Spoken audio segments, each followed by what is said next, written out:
ازيكم عاملين ايه؟ تفتكر ليه حد ممكن يجيب عربية ويعدلها بتمن عربية؟ احنا البرنامج بتاعنا كله هيتكلم عن العربيات المتعدلة او الاكزوتيك، وهنستضيف اصحابها ونعرف ليه هم معدلينها بالشكل ده. احنا النهارده معانا لانوس بس فيها تعديل خطير جدا.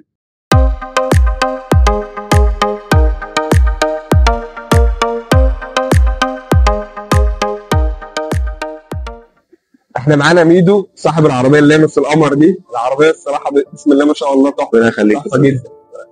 قول لنا كده ليه انت مثلا عدلت العربيه بالرقم الكبير اللي انت دافعه؟ لان يا جماعه التعديل اللي موجود في العربيه دي بثمن عربيه تانية حرفيا. فليه انت دفعت الرقم ده كله ومثلا ما رحتش اشتريت عربيه موديل السنه؟ بص، انا في ايدي كان موديل السنه، يعني معايا توسان جنب دي، بس دي انا حببتني فيها اللي هو ايه، يعني تعديلاتها جت بسرعه. فاهمني؟ بس العربيه دي معايا بقالها 4 سنين، اول ما جبتها ما كنتش بحبها اساسا. فاهمني؟ بس هي ايه، اتعودت عليها واحده واحده، بس اتعدلت لوحدها ايه زي ما انت شايف. طبعا قول لي كده مثلا التعديلات اللي موجوده فيها ايه؟ فيها ايه؟ فيها عدة صوت، فيها تعديلات في المكنه، فيها اكزوست، فيها فوانيس، فيها كل حاجه، اي حاجه تخيلها فيها نعدلها. ليه بتحب التعديل؟ لا بص، هي ما اسمهاش ليه بتحب التعديل، اسمها ليه بتحب العربيات. ليه بتحب العربيه؟ لا، انا بحب العربيات دي من وانا صغير، من وانا عيل صغير انا بحب العربيات، عشان الحاج اصلا بيحب العربيات، ايوه، وجدي بيحب العربيات كده. بس كمجال التعديل مش كل اللي بيحب العربيات بيحب التعديل. بص، هو المجال لم اليومين دول. لا هو ده مش هكذب عليك، هو لم فاهمني، هو لم عادي يعني. بس هي بتبقى لمسات، فاهم انت؟ ما شاء كل واحد الله. بقى ليه لمسته. ايوه، انا العربيه دي عملتها 5 الوان. 5 الوان و5 اشكال. كان ايه الالوان اللي معموله فيها؟ عملت رصاصي، وعملت ناردو جراي، وعملت اصفر، وعملت تركواز، وعملت الاحمر. ما شاء الله. طبعا هو دخل بيها اكتر من ايفنت، منهم ايفنتات كتير، اكتوبر تيونرز، يعني ده ايفنت معروف، فده يدل ان العربيه جامده قوي، لان اكتوبر تيونرز ما بتقبلش اي حد الله وخلاص. يخليك يا سيدي.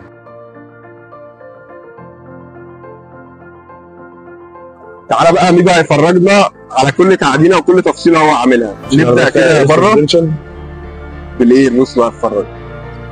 لا نايم لنا الايه. ايوه، اسمع بقى التست. طبعا هو مغير اللون، مغير اللون هو مغير اللون بتاع 4 مرات، فاللون العربيه الاصلي ما كانش كده اصلا، لونها رصاصي. غير ان في 2 سبويلر ورا، سبويلر فوق على الازاز، وفي سبويلر برضو للشنطه. تعالى معانا بقى ورا كده. اللي في الدار في فوانيس، في سبويلرات، معدن فوانيس ليد، مش ليدات. ويعني سبويلر كابجولي 2.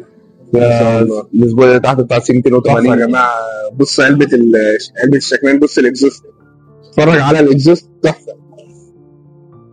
تعالى بقى اخر حاجه، تعالى بقى اسمعك صوت الاكزوست ده عامل ازاي.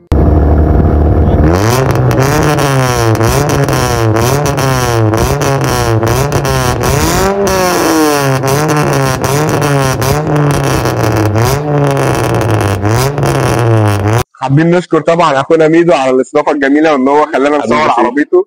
العربيه ما شاء الله يا جماعه ما فيهاش غلطه حرفيا. واستنوا بقى عربيات كتير في برنامج شيفتد.